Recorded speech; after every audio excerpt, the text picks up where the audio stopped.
열린교회 성도 여러분 안녕하세요. 7월 31일 매일 성경 묵상 함께 하겠습니다. 오늘 묵상할 말씀은 예레미야서 42장 1절에서 14절의 말씀입니다. 함께 읽겠습니다. 이에 모든 군대의 지휘관과 가랴의 아들 요하난과 호사야의 아들 여사냐와 백성의 낮은 자로부터 높은 자까지 다 나아와 선지자 예레미야에게 이르되 당신은 우리의 탄원을 듣고 이 남아있는 모든 자를 위하여 당신의 하나님 여호와께 기도해 주소서. 당신이 보는 바와 같이 우리는 많은 사람 중에서 남은 적은 무리이니 당신의 하나님 여호와께서 우리가 마땅히 갈 길과 할 일을 보이시기를 원하나이다. 선지자 예레미야가 그들에게 이르되 내가 너희 말을 들었은즉 너희 말대로 너희 하나님 여호와께 기도하고 무릇 여호와께서 너희에게 응답하시는 것을 숨김없이 너희에게 말하리라. 그들이 예레미야에게 이르되 우리가 당신의 하나님 여호와께서 당신을 보내사 우리에게 이르시는 모든 말씀대로 행하리이다. 여호와께서는 우리 가운데에 진실하고 성실한 증인이 되시옵소서. 우리가 당신을 우리 하나님 여호와께 보내면 그의 목소리가 우리에게 좋든지 좋지 않든지를 막론하고 순종하려 함이라. 우리가 우리 하나님 여호와의 목소리를 순종하면 우리에게 복이 있으리이다 하니라. 10일 후에 여호와의 말씀이 예레미야에게 임하니 그가 가랴의 아들 요하난과 그와 함께 있는 모든 군 지휘관과 백성의 낮은 자로부터 높은 자까지 다 부르고 그들에게 이르되 너희가 나를 보내어 너희의 간구를 이스라엘의 하나님 여호와께 드리게 하지 아니하였느냐. 그가 이렇게 이르니라. 너희가 이 땅에 눌러 앉아 산다면 내가 너희를 세우고 헐지 아니하며 너희를 심고 뽑지 아니하리니 이는 내가 너희에게 내린 재난에 대하여 뜻을 돌이킴이라. 여호와의 말씀이니라. 너희는 너희가 두려워하는 바벨론의 왕을 겁내지 말라.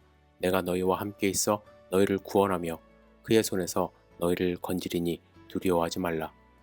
내가 너희를 불쌍히 여기리니 그도 너희를 불쌍히 여겨 너희를 너희 본향으로 돌려보내리라 하셨느니라.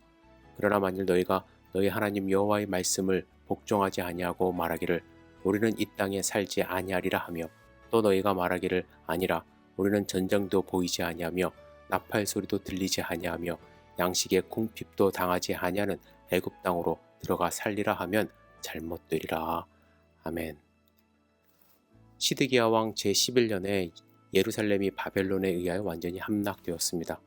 시드기야는 바벨론 왕에 의해 자신의 자녀들과 귀족들이 죽는 것을 두 눈으로 직접 봐야 했고 자신의 눈은 뽑혀서 쇠사슬에 결박당해 바벨론까지 끌려갔습니다.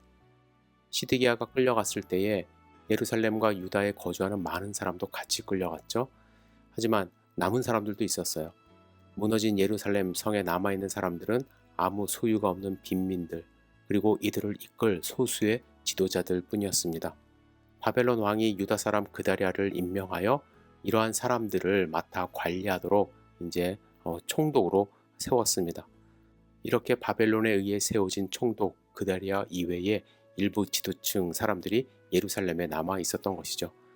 남아 있었던 사람 중에는 물론 예레미야 선지자도 있었고 또 총독 그다랴의 측근도 있었고 군대 지휘관도 있었습니다.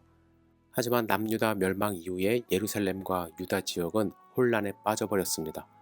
바벨론 왕이 그다랴를 총독으로 세웠지만 유다 왕의 장관이었던 이스마엘이 총독 그다랴를 살해하는 사건이 일어났죠. 이스마엘은 그다랴의 측근들과 심지어 그다랴와 함께 있던 바벨론의 군사들까지 다 죽였습니다. 큰 사건으로 이제 번진 거예요. 그래서 유다에 남아있던 사람들은 바벨론의 보복을 두려워하지 않을 수 없게 되었습니다. 오늘 42장의 말씀은 이러한 사건 이후에 어떠한 일들이 전개되었는지 기록하고 있습니다. 1, 2절에 보면 요하난이라는 사람이 중심이 되어 그다랴를 죽였던 이스마엘 세력을 암몬으로 이제 쫓아내고 여기서 이제 사태를 수습하기 위해서 예레미야 선지자를 찾아옵니다. 그들은 예레미야를 통해서 여호와 하나님의 음성을 듣기를 원했기 때문입니다. 이에 예레미야는 내가 너희 말을 들었은즉 너희 말대로 너희 하나님 여호와께 기도하고 무릇 여호와께서 너희에게 응답하시는 것을 숨김없이 너희에게 말하리라 이렇게 대답을 합니다. 그들은 하나님이 말씀하시면 모든 말씀대로 행하리이다 라고 대답을 합니다. 또한 하나님 여호와의 목소리를 순종하면 우리에게 복이 있으리이다 하며 자신들의 신앙까지 고백하고 돌아갔습니다. 여기까지만 보면요.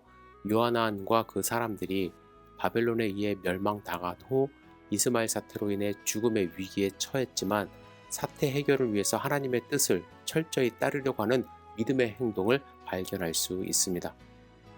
예루살렘 성벽이 무너지지 않았습니까? 시드기야 왕가가 비참한 최후를 맞이했어요. 귀족들이 다 붙잡혀 가는 것을 보았기 때문에 하나님을 버리고 우상을 섬기며 세상의 쾌락과 출세를 위해 자기중심적으로 살아가는 것이 얼마나 하나님의 분노를 일으키는지 그들은 뼈저리게 깨닫고 있었던 것이죠. 이제 그들의 기도 요청이 있은 지 10일 후에 하나님의 말씀이 예레미야에게 임했습니다.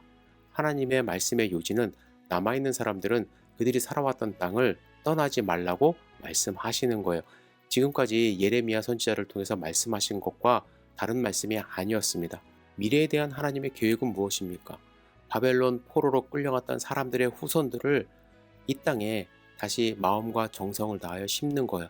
또한 바벨론 포로로 끌려가지 않고 이 땅에 남아있는 사람들이 이스마엘 사태로 인해 바벨론 왕으로부터 처벌받을 것을 두려워하고 있지만 그래서 하나님은 이들도 보호해 주시겠다고 말씀합니다. 상황은 바벨론 왕이 임명한 총독과 바벨론 군사들을 유다 사람들이 죽였기 때문에 그들이 처벌받는 것이 자명했습니다. 하지만 하나님은 그들을 불쌍히 여기셔서 바벨론 왕으로부터 보호해 주시겠다는 확신을 주시는 거예요. 하지만 내일 묵상할 말씀을 보면요, 요한왕과 그를 따르는 사람들은 결국 애굽으로 떠나게 됩니다. 그래서 의문이 들어요. 그렇다면 그들은 왜 하나님 말씀에 순종하겠다고 다짐했고 예레미야에게까지 와서 기도를 부탁한 것일까? 그들은 결국 자신의 뜻에 맞는 하나님의 음성을 듣고 싶어서 예레미야를 찾아온 것이 분명합니다. 하나님의 뜻이 아니라 그들의 뜻을 관철하기 위해서예요. 여러분, 지금도 이러한 경우 많이 보게 됩니다. 자기들이 원하는 축복을 얻고자 교회를 찾고 목사님을 찾습니다. 그래서 강단에서 심판의 말씀을 선포하는 목사님 인기 없어요. 어떻게 해서든지 축복의 말씀만 전하고 긍정적인 말만 하는 목회자를 찾는 경향이 많이 있습니다. 우리는 어떻습니까? 진심으로 하나님의 말씀에 순종하며 살아갑니까?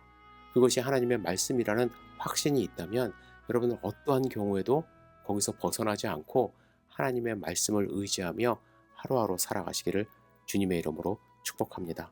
기도하겠습니다. 사랑과 은혜가 충만하신 아버지 하나님, 우리의 삶을 지켜주셔서 하나님의 말씀을 벗어나지 않도록 인도하여 주시옵소서. 내 뜻에 맞는 하나님의 음성을 찾아다니는 것이 아니라 하나님의 음성에 나의 삶을 맞출 수 있도록 주여 인도하여 주셔서 하나님의 백성으로 승리할 수 있도록 축복하여 주시옵소서. 주님, 오늘 하루의 삶을 온전히 주님께 의지하며 드립니다. 함께 동행하여 주시옵소서. 예수님의 이름으로 기도드렸사옵나이다.